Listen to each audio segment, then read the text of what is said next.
The folklore of 1,000 cultures whispers of creatures that return from the grave to feast upon the living. These tales, passed down through generations of fearful mortals, have been sanitized, romanticized, and distorted almost beyond recognition. Modern storytelling presents the vampire as a tragic figure, a sensual anti-hero whose need for blood represents merely an unfortunate dietary restriction. This sanitized portrayal could not be further from the truth. The vampire, in its purest and most terrible form, is not a misunderstood romantic. It is a hunter. It is a glutton. It is an addict.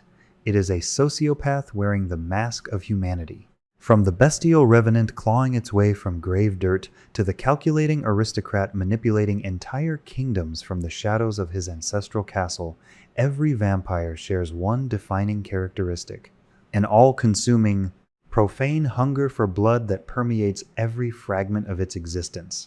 To understand the true nature of these creatures is to comprehend that everything else, romance, honor, wealth, political power, artistic achievement, ultimately serves as nothing more than elaborate set dressing for the only activity that truly matters: the hunt, the feeding, the eternal, burning thirst. What makes vampires particularly terrifying among the pantheon of undead horrors is not simply their predatory nature, but their fundamental existence as creatures caught between worlds. A vampire maintains a tenuous connection to both the material plane and the negative energy plane simultaneously. This dual existence creates a paradox that defines every aspect of vampiric biology and behavior. The vampire is neither fully a creature of the living world, nor entirely a denizen of the death-soaked dimension from which it draws sustenance. This liminal state grants the vampire tremendous power, but it also creates profound vulnerabilities that can be exploited by those with knowledge and courage. The connection to the negative energy plane fundamentally rewrites the vampire's biology. Where once blood flowed naturally through veins, carrying oxygen and nutrients to living tissue, now only a network of black channels remains, pulsing with stolen vitality and negative energy. The organs that once sustained mortal life rot away during the transformation, leaving only a heart that beats sluggishly and a digestive system redesigned for a singular purpose: extracting the life force from fresh blood. This redesign is not merely physical. The vampire's consciousness itself becomes intertwined with the hunger, so that the distinction between the creature's will and its need to feed blurs into irrelevance. Understanding this truth about vampires requires setting aside the accumulated layers of romantic fiction and confronting the reality that these creatures represent the ultimate corruption of life itself. They are animated by the antithesis of the positive energy that sustains all living things. They persist in a state of perpetual theft, sustaining their unnatural immortality by robbing the living of warmth, of futures, of the very essence of existence. Every drop of blood a vampire consumes represents a fragment of stolen life, a piece of vitality torn from its rightful owner and perverted into fuel for an abomination. The examination that follows draws upon the accumulated knowledge of scholars, vampire hunters, and those rare few who survived encounters with these predators and lived to document their experiences. From the rain-soaked valleys of Barovia to the sun-scorched crypts of distant realms, from the theological treatises of death cult prophets to the clinical observations of monster hunters, the picture that emerges is one of a creature far more complex, far more dangerous, and far more utterly inhuman than popular culture would suggest. This is the vampire as it truly exists: perfect predator, eternal addict, and the living, or rather unliving, embodiment of hunger without end. The origins of vampirism vary dramatically depending on which realm, which scholar, and which theological tradition one consults. Unlike lycanthropy, which maintains relatively consistent rules across different worlds, vampirism appears to arise from multiple distinct sources, each creating subtly different variations of the curse. This multiplicity of origins raises troubling questions for those who study the undead. Is there one true source of vampirism that has been mythologized differently across cultures, or do multiple genuine pathways to vampiric transformation exist? The answer appears to be the latter, creating a taxonomy of vampire types that challenges simple categorization.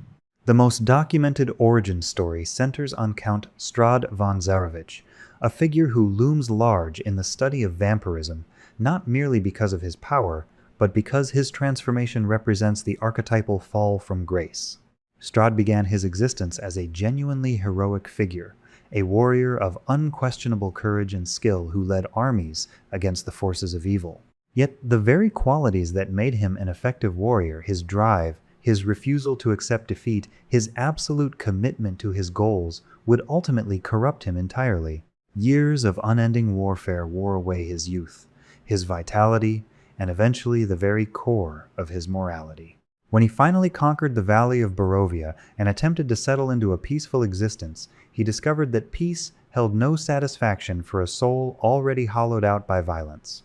The catalyst for Strahd's transformation was painfully mundane: romantic rejection. He fell deeply in love with a young woman named Tatiana, pouring into this infatuation all the passion and intensity he had once devoted to warfare. When Tatiana chose instead his younger brother Sergei, Strahd's carefully maintained facade of civilization shattered.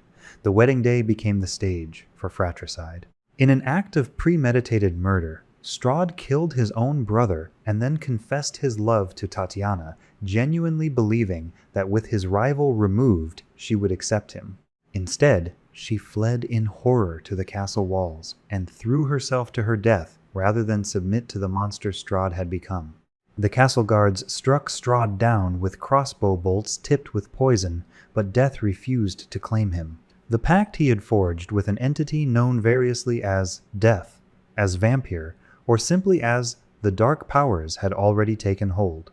The blood pact he had sealed accounts differ on whether this occurred before or after Sergei's murder transformed Strahd's death into a transition. He rose as the first vampire, cursed not merely with undeath, but with an existence specifically tailored to torment him. Tatiana's soul would reincarnate across the centuries, and Strahd would be compelled to pursue each incarnation, only to watch them die again and again, forever denied the love he had murdered to obtain.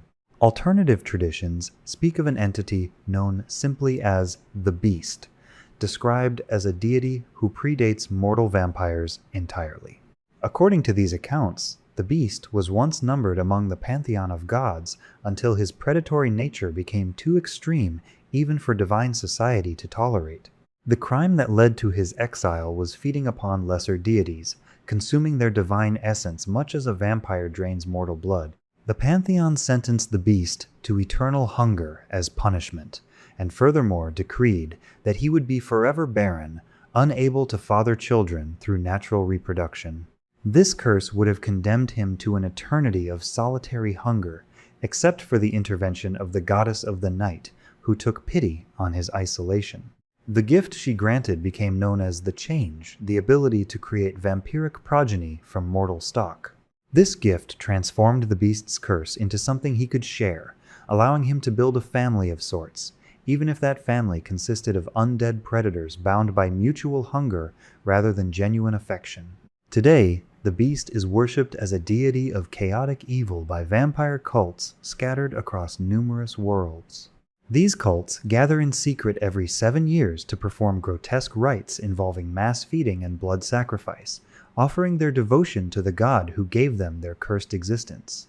Beyond these grand mythological origins, numerous folk traditions maintain that vampirism can arise from seemingly mundane circumstances, provided those circumstances are sufficiently morbid or unnatural. A black cat stepping over an unburied corpse, moonlight falling upon an open grave, a witch dying a violent death, all of these scenarios are said to trigger the transformation.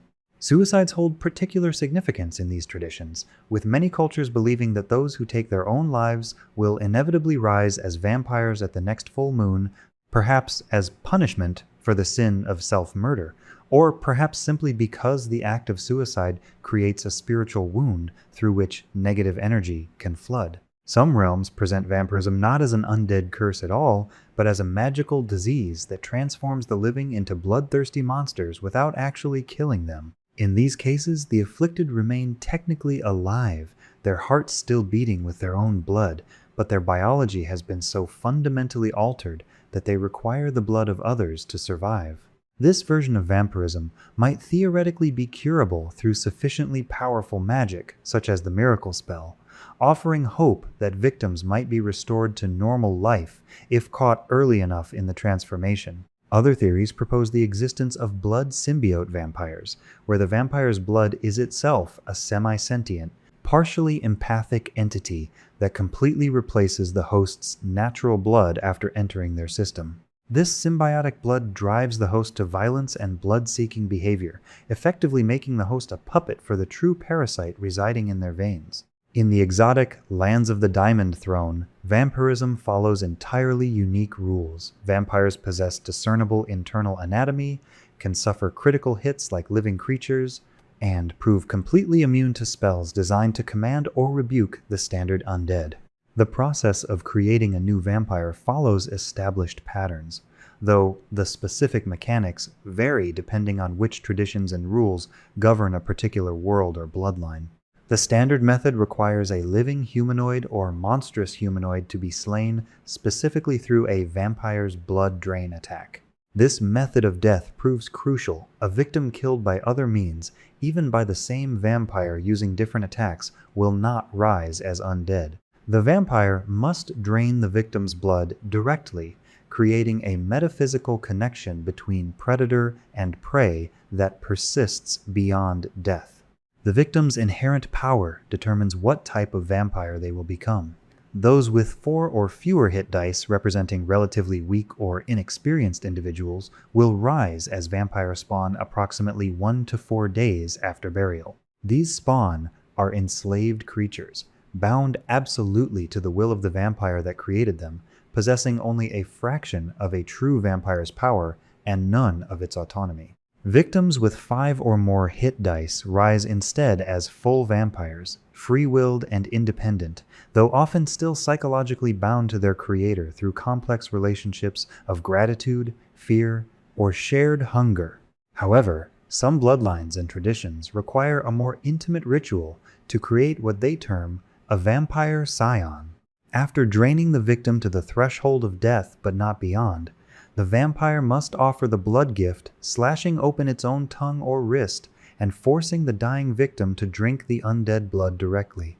This exchange creates a deeper connection between sire and progeny, often resulting in vampires with characteristics or abilities that mirror their creator more closely than standard spawn. The blood gift also ensures the new vampire awakens with immediate understanding of what it has become, rather than the confusion and disorientation that sometimes afflicts those who rise without this preparation. The transformation itself, known universally as the change, represents one of the most horrific processes in all of supernatural biology. The prospective vampire falls into a coma that resembles death so closely that even experienced healers might declare the victim deceased. The limbs stiffen into rigor mortis. The skin pales, losing all warmth and color until it resembles marble or alabaster.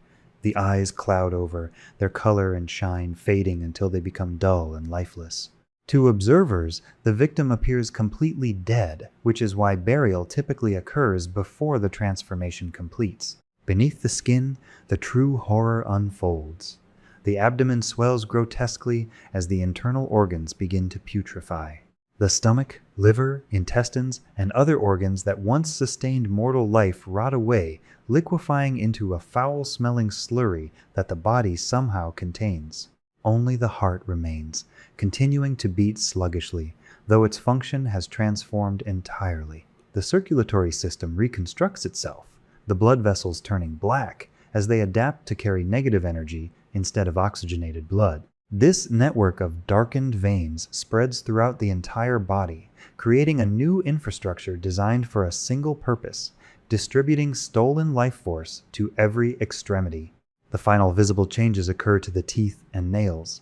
The canine teeth elongate into razor-sharp fangs, perfect for piercing flesh and accessing the vessels beneath.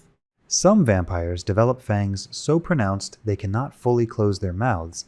Others possess fangs that extend only during feeding, retracting otherwise to allow the vampire to pass more easily among the living. The fingernails and toenails similarly transform, growing longer and harder, sharpening into claws of ivory that can rend flesh or grip stone with equal ease. After 1 to 5 days sealed in the coffin or grave, the new vampire awakens. This awakening arrives with absolute suddenness. One moment, the creature lies in death-like stillness. The next, it is fully alert and aware. But the awareness that floods the newly risen vampire focuses entirely on a single, overwhelming sensation: the thirst. Every folktale and scholarly account agrees on this point. The newly risen vampire does not awaken to philosophical contemplation of its undead state. It does not mourn its lost humanity or curse the vampire that created it. It awakens, consumed by need so profound that everything else becomes secondary. The thirst eclipses all other considerations, driving the new vampire to seek blood with the single-minded intensity of a drowning person seeking air. This initial feeding frenzy often proves catastrophic for those unfortunate enough to be nearby. The new vampire possesses supernatural strength and predatory instincts, but lacks the experience and self-control that older vampires develop. It attacks without strategy or subtlety, often killing multiple victims in its desperate attempt to satisfy the screaming need in its transformed body. Some vampires retain enough fragmentary humanity to feel horror at their actions after the feeding frenzy passes. Others embrace their new nature immediately, recognizing the thirst not as an affliction to be endured, but as liberation from mortal weakness and moral constraint. Regardless of the vampire's psychological response, the biological reality remains unchanged. The creature that awakens from the grave is not the same being that died. Something essential has been replaced, and what remains is something fundamentally predatory. The biology of a vampire represents a complete reimagining of humanoid physiology, adapted for a creature that must sustain itself through predation while existing partially outside the normal flow of life and death.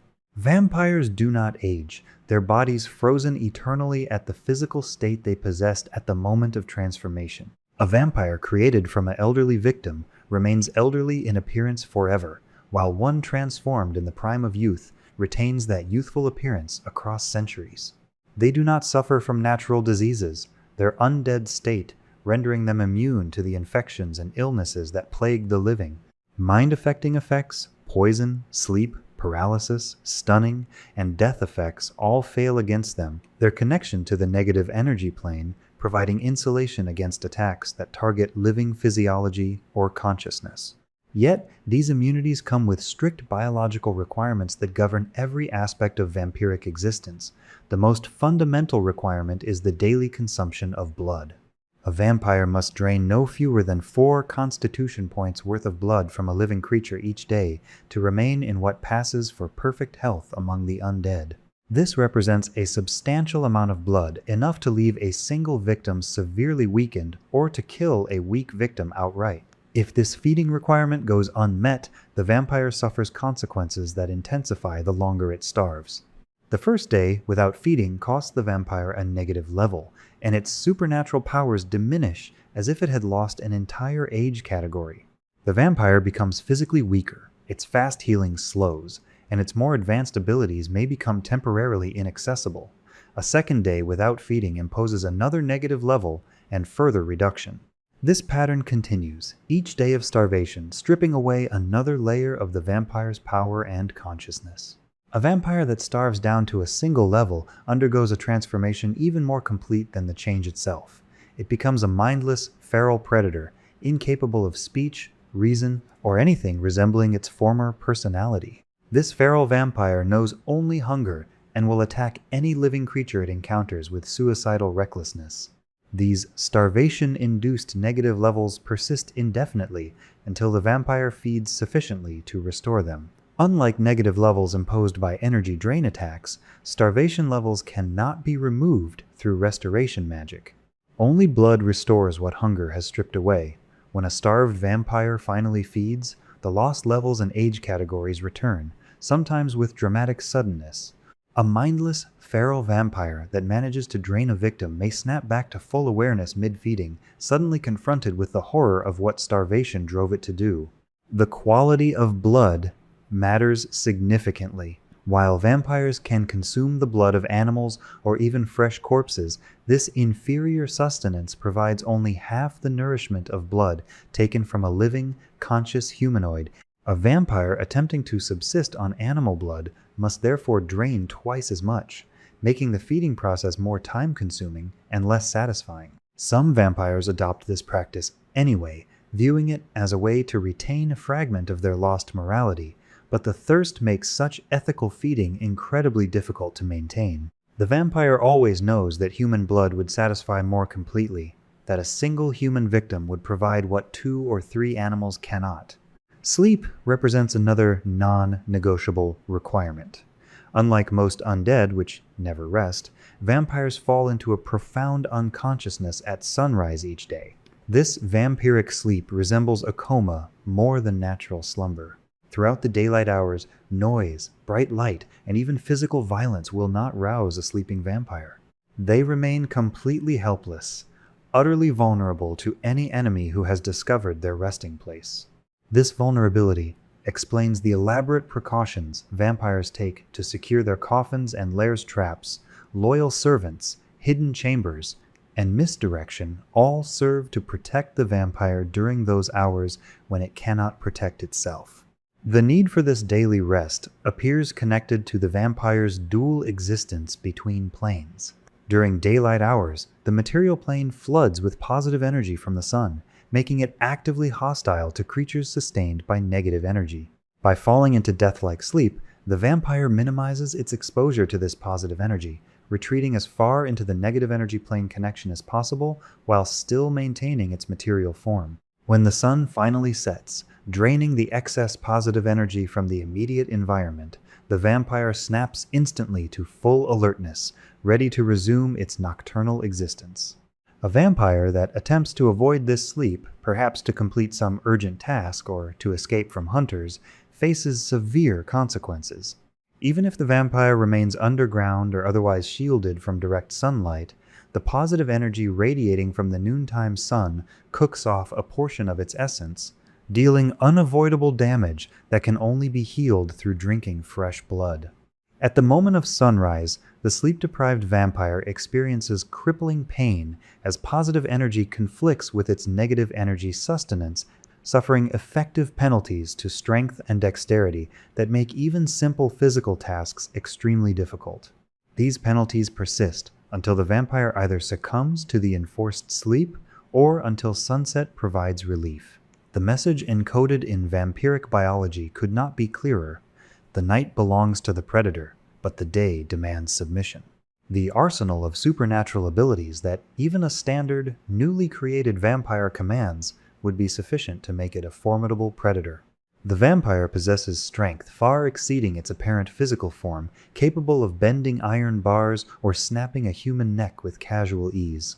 Its slam attack delivers not just physical trauma, but also energy drain, bestowing 2 negative levels upon any victim struck.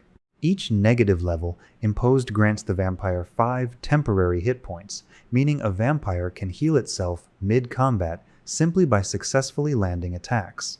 These temporary hit points stack, allowing a vampire that has fed recently or fought successfully to possess far more durability than its normal hit point total would suggest. Perhaps more insidious than physical prowess is the vampire's domination ability. By simply making eye contact with any opponent within 30 feet, the vampire can crush that victim's will, replicating the effects of a dominate person's spell. Unlike the spell, which requires verbal components and gestures, the vampire's domination is instant and subtle.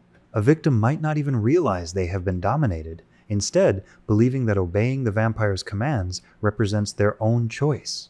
This ability makes vampires extraordinarily dangerous in social situations, allowing them to suborn guards, extract information, or create alibis with nothing more than a meaningful glance.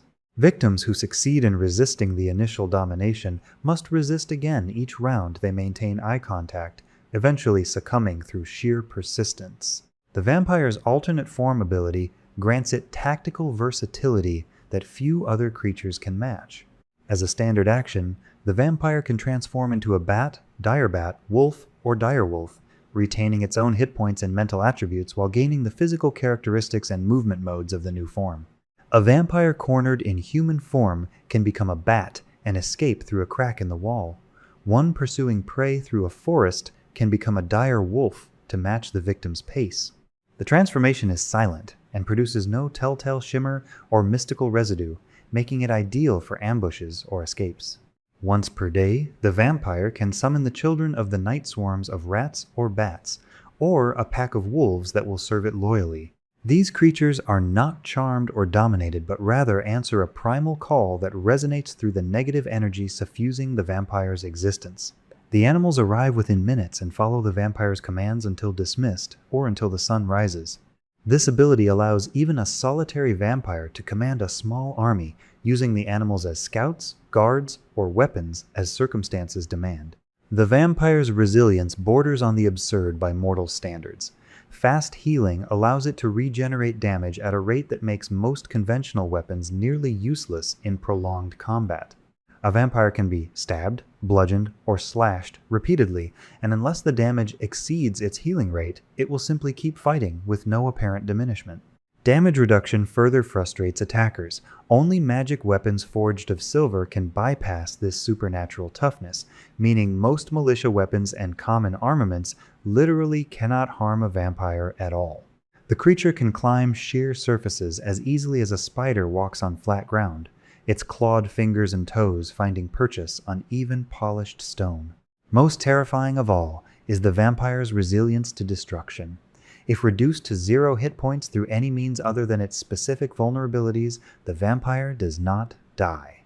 Instead, it automatically assumes gaseous form and becomes completely immune to further damage. In this state, it must flee to its coffin within 2 hours or face final destruction. Reaching the coffin triggers another protective measure. The vampire becomes helpless for 1 hour as its essence reknits, after which it regains 1 hit point and resumes its normal healing rate. A vampire can be killed in combat dozens of times, yet return each night unless hunters discover and destroy its coffin during the day. As vampires persist across decades and centuries, their power grows in proportion to their age. The vampire hunter Dr. Rudolf van Richten, whose treatises on the undead remain the authoritative source for practical information, categorized vampires into 6 distinct age categories. Fledgling vampires, from 0 to 99 years undead, possess the baseline abilities already described. Mature vampires, from 100 to 199 years, develop enhanced physical attributes and improved defenses. Old vampires, 200 to 299 years, grow stronger still. Ancient vampires, 300 to 499 years, represent genuinely formidable opponents capable of challenging entire adventuring parties single-handedly. Eminent vampires, 500 to 999 years undead, have had centuries to accumulate power, wealth, and influence. These creatures often rule entire regions from the shadows, their networks of thralls and dominated servants extending into every level of society. Patriarch vampires, those who have persisted for a millennium or longer, transcend conventional categorization entirely. A patriarch vampire may be weaker than some ancient dragons in direct physical confrontation, but the centuries have granted it cunning, resources, and supernatural abilities that make it nearly impossible to destroy through conventional means. As vampires age, they develop what Van Richten termed salient powers, unique supernatural abilities that manifest roughly once every 2 centuries. An ancient vampire might possess the ability to command undead with the authority of a master cleric, or to assume unusual alternate forms such as hawks, owls, panthers, or snakes. Some gain the power to cast invisibility at will or to shroud themselves in magical darkness through which only they can see perfectly. One particularly dangerous salient power allows the vampire's gaseous form to shimmer with hypnotic colors, enabling it to use its domination gaze even while dispersed as mist. Others develop resistances to fire, overcoming the traditional undead vulnerability to flames. But power demands payment, and the vampire's curse deepens alongside its abilities. Salient weaknesses manifest as psychological and biological flaws that grow more pronounced with age. Bloodlust transforms, feeding from a calculated necessity into an uncontrollable compulsion. The mere sight or smell of blood drives the afflicted vampire into a reckless frenzy. The corpse feeder weakness prevents the vampire from drawing any nourishment from living victims, forcing it to hunt constantly for freshly killed humanoid corpses. Gluttony doubles the vampire's daily blood requirement, condemning it to perpetual hunger. Physical deterioration manifests as pallid flesh that becomes translucent or chalk white, or as an unnatural aura of death that causes all animals to panic and flee.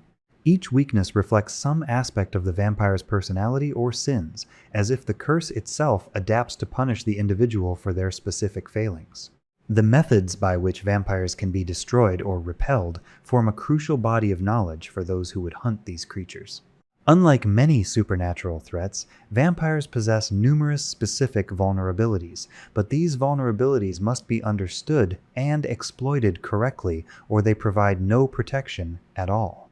The vampire's dual existence between the material plane and the negative energy plane creates weaknesses related to symbols and substances that channel positive energy or represent concepts antithetical to undeath. Garlic affects vampires in a way that seems almost mundane compared to their other vulnerabilities, yet the effect is both genuine and debilitating. The strong odor of garlic within 20 feet proves unbearable to vampires, not merely unpleasant, but actually painful, as if the scent itself carries traces of positive energy that burn the vampire's supernatural senses.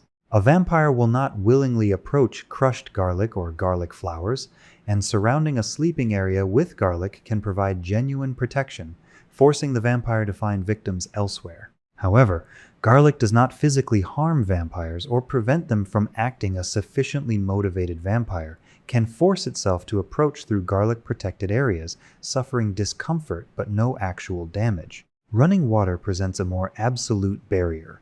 Vampires cannot cross freely running water of their own volition. A vampire can cross a bridge over running water without difficulty, as the bridge provides separation from the water itself, but it cannot wade through a river or stream. If somehow forced into running water, pushed off a bridge, for example, or swept away by a current, the positive energy contained in the living, flowing water tears through the vampire's negative energy matrix. Full immersion in running water destroys a vampire at the end of the third round, though the creature will desperately attempt to escape before that deadline arrives. Notably, this vulnerability applies only to naturally running water. Aqueducts, pipes, or magically created water do not carry the same positive energy charge. Mirrors reveal the vampire's disconnection from the material world in a visible, undeniable way. Vampires cast no reflection in mirrors, presumably because the reflection represents a kind of positive energy echo that their negative energy nature cannot produce. The sight of a mirror actively repels vampires, forcing them to confront their own absence, their own wrongness. A vampire will not willingly approach within 5 feet of a mirror, and if trapped in a room of mirrors, it suffers increasing psychological distress that can drive even ancient vampires to flee in panic.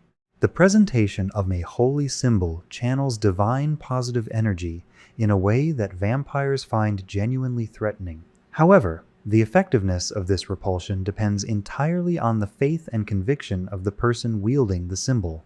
A strongly presented holy symbol of any non-evil deity will cause a vampire to recoil and prevent it from approaching closer than 5 feet to the symbol bearer. The vampire cannot touch the bearer or the symbol itself while it is being presented. However, this protection is not absolute.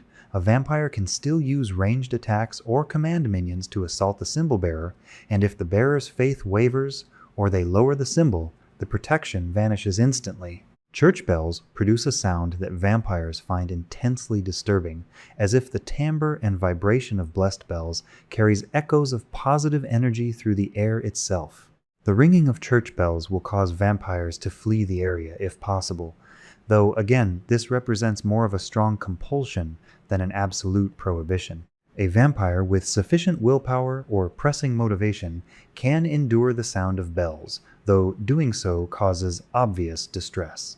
One of the most peculiar vampire vulnerabilities involves the threshold of dwellings. A vampire cannot enter any dwelling defined as any location with at least 3 walls that is regularly inhabited by a sentient creature unless explicitly invited inside by someone who lives there or has authority over the space. This restriction appears to be mystical rather than physical. The vampire does not encounter an invisible barrier, but simply finds itself unable to force its body to cross the threshold uninvited. The invitation need not come from the owner or even from an adult.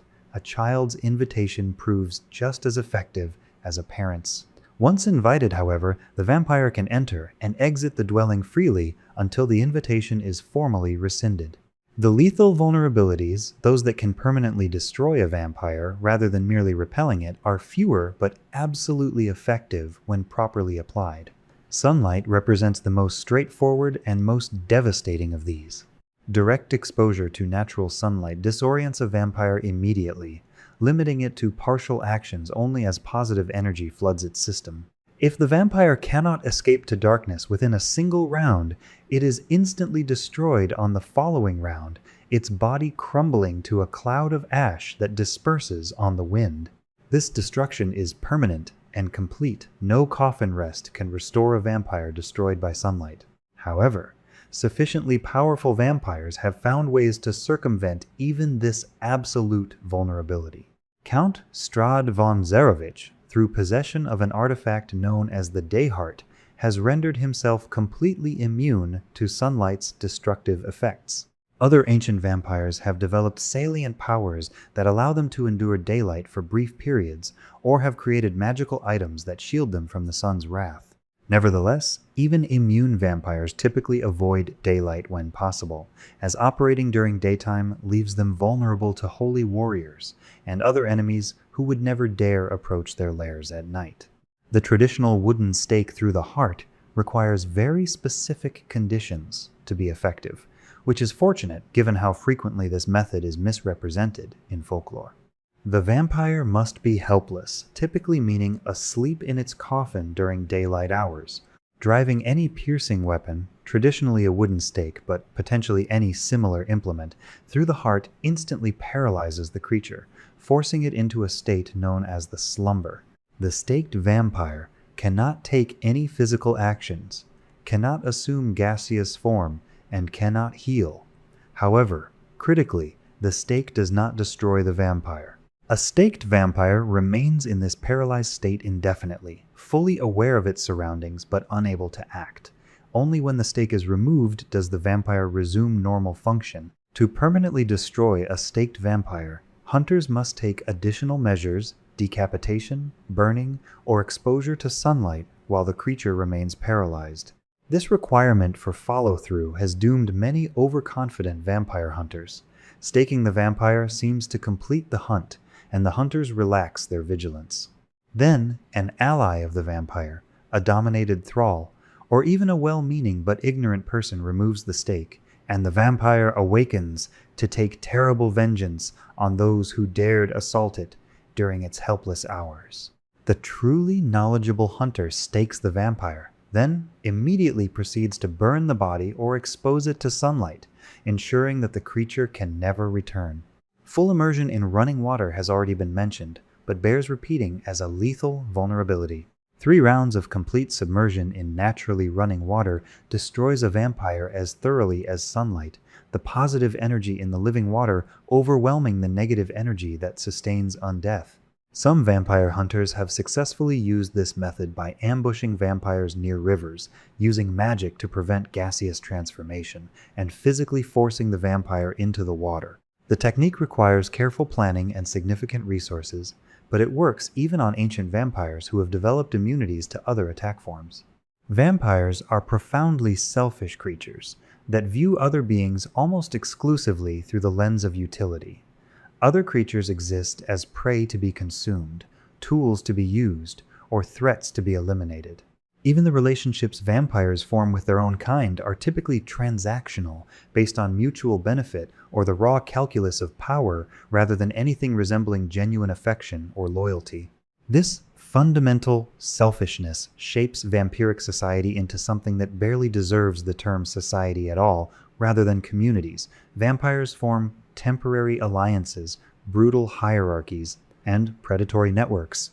The most basic relationship in vampiric society exists between a vampire and its spawn. Vampire spawn are enslaved absolutely to the vampire that created them, bound by mystical ties that override any previous loyalties or desires. A spawn cannot willingly act against its master, cannot refuse commands, and cannot even harbor thoughts of rebellion without suffering psychological anguish. This enslavement ensures that spawns serve as perfect minions, guards that never sleep, hunters that never question orders, and servants utterly incapable of betrayal. Many vampires surround themselves with numerous spawn, creating small armies of undead servants that defend their lairs and hunt on their behalf. However, this enslavement carries an interesting complication. If the master vampire is destroyed, the spawn it created typically gain free will as the mystical bonds dissolve. In some cosmological frameworks, the sudden release of dark energy when a master vampire dies causes all of that vampire's spawn to instantly mature into full-fledged, fledgling vampires. This transformation represents a catastrophic threat that many vampire hunters fail to anticipate.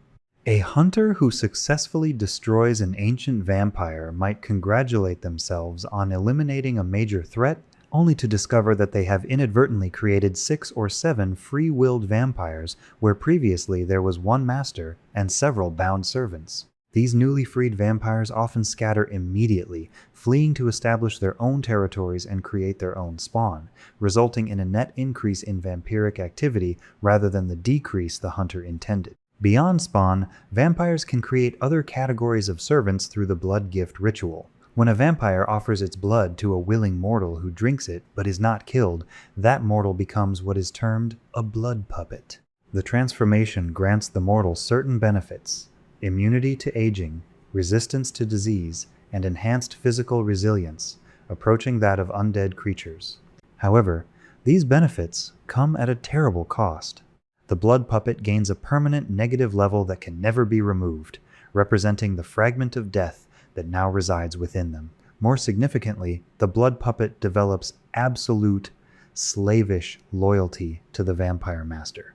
This loyalty is not compelled through magical domination, but rather seems to arise from the blood itself, rewriting the puppet's fundamental psychology to make serving the vampire the central organizing principle of their existence. Blood puppets prove extraordinarily useful to vampires because, unlike spawn, they remain technically alive and can therefore operate during daylight hours without restriction. They can serve as the vampire's eyes and ears during the day, conducting business, gathering information, and preparing for the night's activities. They do not trigger detection spells that reveal undead, and they can enter holy ground and other sanctified areas that would repel actual vampires. Many vampires maintain networks of blood puppets embedded in various levels of society: merchants who report on trade and travelers, guards who provide information about security, bureaucrats who manipulate laws and regulations to the vampire's advantage. Animals and magical beasts can also be brought into vampiric service through a related process. By feeding its blood to an animal or beast and maintaining this feeding over time, a vampire can create vampiric thralls.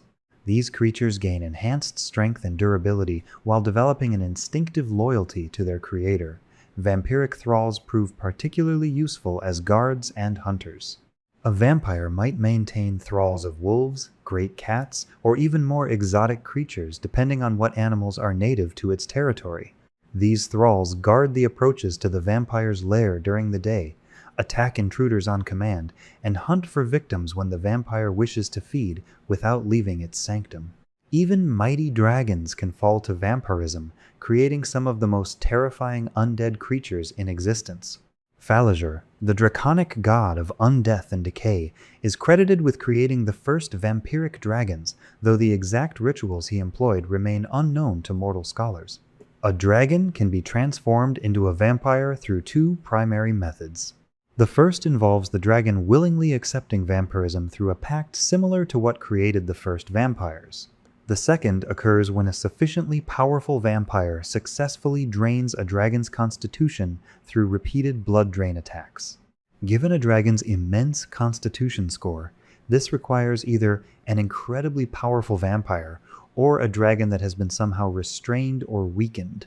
Vampiric dragons retain all of their draconic abilities, breath weapons, spell-like abilities, and sorcerous magic, while gaining the standard vampiric powers of domination, energy drain, and alternate forms. The result is a creature that combines the raw physical power and magical versatility of a dragon with the cunning and predatory efficiency of a vampire. A vampiric dragon can dominate an entire region using its spawn and thralls to create a network of control while remaining hidden in its lair for decades at a time, emerging only to feed or to crush threats to its dominion.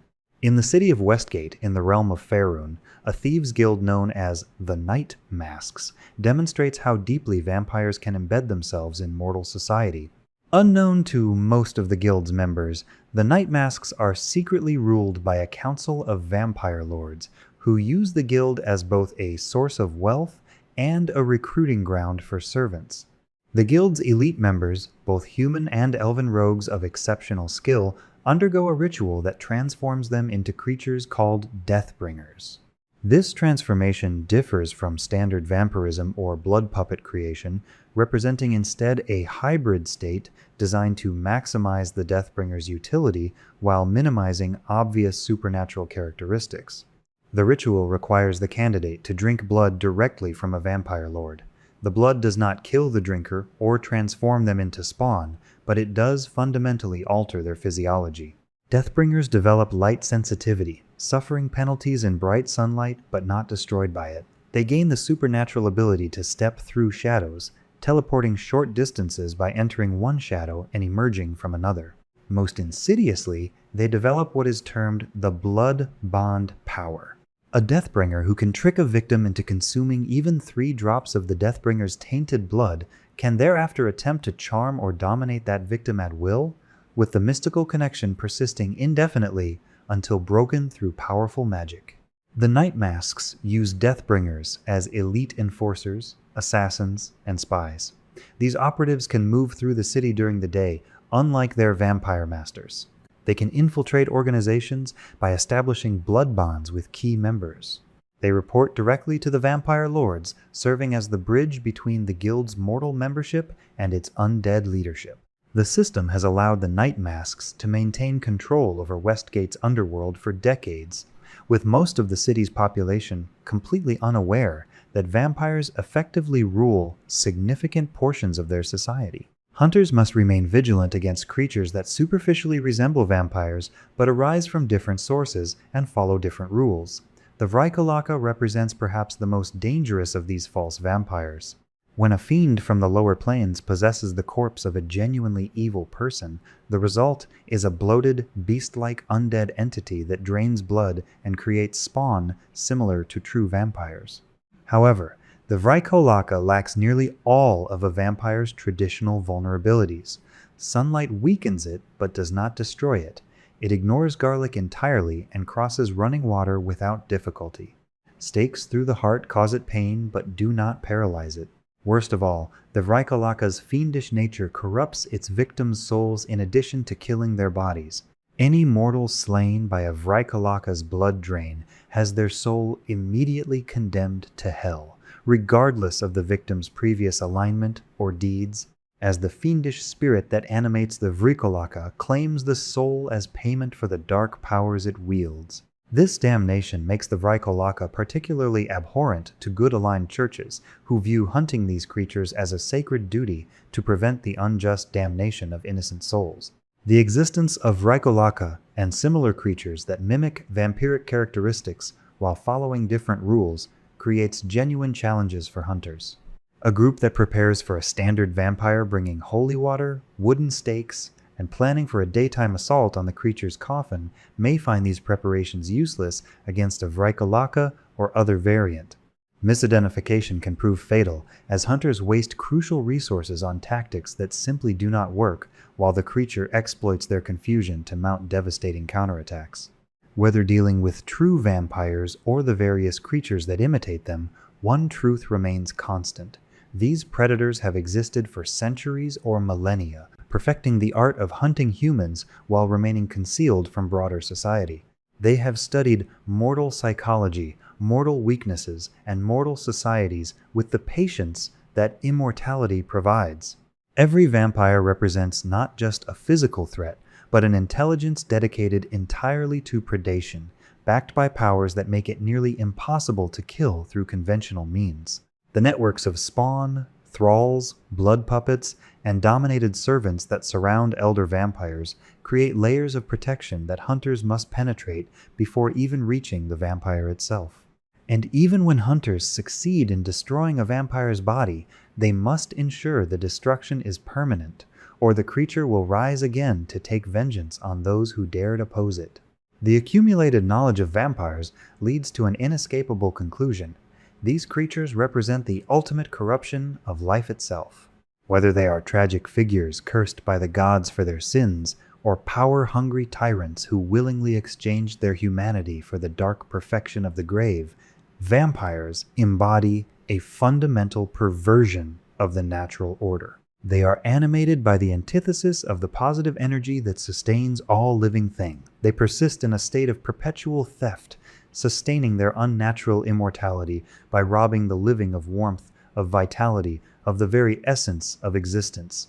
The romantic portrayal of vampires as tragic, sensual beings does these creatures a profound disservice, not because it makes them seem too sympathetic, but because it fundamentally misrepresents what they are. A vampire is not a human with an unfortunate dietary restriction. It is a predator that wears humanity as camouflage, a calculating intelligence that views all mortal concerns through the singular lens of the hunt. The vampire that composes poetry or sponsors artists. The vampire that maintains a vast library or engages in philosophical discourse. The vampire that seems to demonstrate culture and refinement. All of these behaviors ultimately serve the same purpose. They are elaborate set dressing for the only activity that truly matters: identifying, stalking, and consuming prey. The diversity of vampiric origins across different worlds and traditions creates a taxonomy that defies simple categorization, yet certain patterns emerge. Whether created through divine curse, demonic pact, magical disease, or parasitic symbiote, the vampire always emerges as a creature of hunger. The specific mechanics of creation may vary, the exact powers granted may differ, but the core characteristic remains constant. The thirst defines vampiric existence more completely than any other single factor. It is not metaphorical hunger or symbolic need. It is a literal, physical compulsion that burns through every moment of the vampire's consciousness. This hunger drives behaviors that might otherwise seem inexplicable. Why does an ancient vampire with centuries of accumulated wealth and power continue to personally hunt and kill when it could easily command servants to bring victims? Because the thirst is not satisfied by merely consuming blood, the hunt itself forms an integral part of vampiric existence. The stalking, the fear of the prey, the final moment when fangs pierce flesh and warm blood flows, these experiences provide satisfaction beyond mere nutritional value. A vampire forced to feed on unconscious, willing, or already dead victims will find the experience profoundly unsatisfying, like a gourmet forced to subsist on tasteless gruel. The vampire's vulnerability to symbols of faith, to running water, to sunlight, and to other conduits of positive energy reveals the fundamental incompatibility between vampiric existence and the natural world. The vampire does not belong in the world of the living. Its presence represents a violation of the boundary between life and death, maintained only through constant predation and the stolen vitality of others. Every vulnerability serves as a reminder of this wrongness, a point where the vampire's tenuous connection to the material plane proves insufficient to protect it from the reality that it should not exist. Yet for all their power and all their vulnerabilities, what makes vampires particularly dangerous is not their supernatural abilities, but their intelligence and patience. A vampire defeated in combat can assume gaseous form and flee to fight another night. A vampire whose lair is discovered can abandon it and establish a new one elsewhere. A vampire hunted by a particular enemy can simply wait, hiding in obscurity for decades while the hunter ages and dies, then emerge to prey upon the hunter's grandchildren. The vampire plays a long game that mortal opponents struggle to match. The social structures vampires create the networks of spawn, thralls, blood puppets, and dominated servants demonstrate sophisticated understanding of how to manipulate mortal society. An ancient vampire might maintain several completely separate identities in the same city, each supported by different groups of servants who are unaware of the other's existence. If one identity is compromised and destroyed, the vampire simply abandons it and continues operating through the others. It might spend a century carefully building a power base, then exploit that position for a single crucial action, then abandon everything and start over in a new location. This long-term strategic thinking, combined with supernatural powers and the vampire's fundamental selfishness, makes elder vampires extraordinarily difficult to completely eliminate. The religious and theological implications of vampirism raise questions that scholars have debated for centuries. If vampirism can arise through a simple accident of burial, as some folk traditions maintain, what does this suggest about the nature of the curse? Is vampirism a force that exists independently in the universe, waiting for the right conditions to manifest? If vampirism was created by specific entities, like the beast or vampire, do these beings maintain some connection to all vampires, potentially able to command or influence them? When a paladin or cleric destroys a vampire with holy magic, where does the vampire's soul go? Did it possess a soul at all after the transformation, or had it already been consumed by the curse? Different theological traditions provide radically different answers to these questions, suggesting that vampirism itself may function differently depending on which divine cosmology holds sway in a particular world. In some realms, vampires are irredeemably evil, their souls damned from the moment of transformation, incapable of redemption regardless of their actions. In others, vampires retain the capacity for choice and could theoretically seek redemption, though the practical challenges of doing so, while maintaining the daily feeding required for existence, make genuine redemption nearly impossible. A vampire that wishes to minimize harm might feed on animals or willing donors, but the thirst constantly whispers that human prey would be more satisfying, that the hunt would be more fulfilling, that all these moral constraints are merely obstacles to the perfection of predation. The existence of variants like the Deathbringers of the Night Masks or the living vampires of certain realms where vampirism functions as a disease rather than undeath suggests that the boundary between living and undead, between cursed and diseased, may be more permeable than typically assumed. If vampirism can be both an undead curse and a living disease depending on the realm, what does this imply about the fundamental nature of the condition? Perhaps vampirism is better understood not as a specific state, but as a pattern, a configuration of traits that can be achieved through multiple different mechanisms, all resulting in creatures that share key characteristics while differing in important details. For those who must face vampires, whether as hunters, as defenders of communities, or simply as unfortunate victims who manage to survive an encounter, the accumulated lore provides both hope and caution. Hope, because vampires can be destroyed, their weaknesses are real and exploitable, and sufficient knowledge and preparation can level the field between mortal and undead. Caution, because underestimating a vampire, misidentifying which variant of vampire one faces, or failing to account for the creature's intelligence and resources has doomed countless hunters who possessed all the knowledge necessary for success but lacked the discipline to apply it correctly. From the rain-swept valleys of Barovia, where Count Strahd von Zarovich rules his cursed domain, to the lightless crypts beneath forgotten cities, where death cults offer sacrifices to the beast, to the opulent estates, where elder vampires pose as eccentric nobility, the vampire waits with eternal patience. The sun will set, it always does. And when darkness falls, the predator emerges to hunt once more, driven by a thirst that can never truly be quenched, sustained by an existence that should not be possible, wearing the face of humanity while embodying its antithesis. The blood is life, the old saying goes, and for the vampire, this is not metaphor, but literal truth. The vampire exists only by stealing life from others, one victim at a time, across centuries or millennia, an eternal testament to the price of immortality and the corruption of power. The romantic novels and sanitized folklore have obscured this truth, but those who study these creatures with clear eyes understand. The vampire is not tragic, it is not sympathetic.